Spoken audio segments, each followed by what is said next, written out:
Pozdravljeni otroci! Danes bo na vrsti slovenščina in sicer besede nagajivke.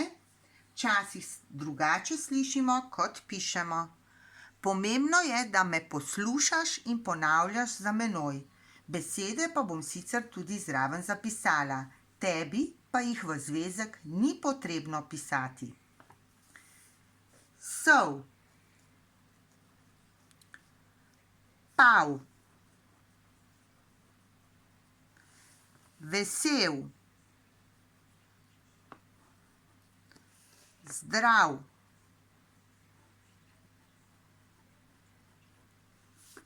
fižol,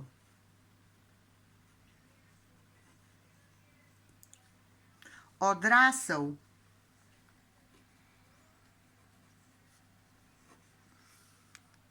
zanesljiv,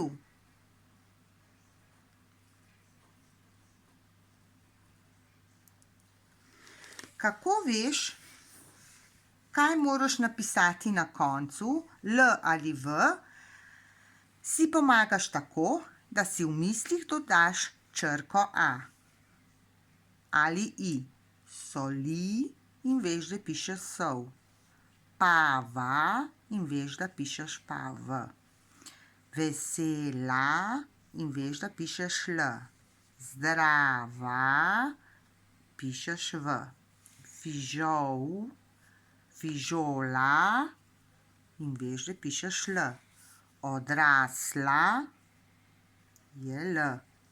Zanesljiva V. Hvala.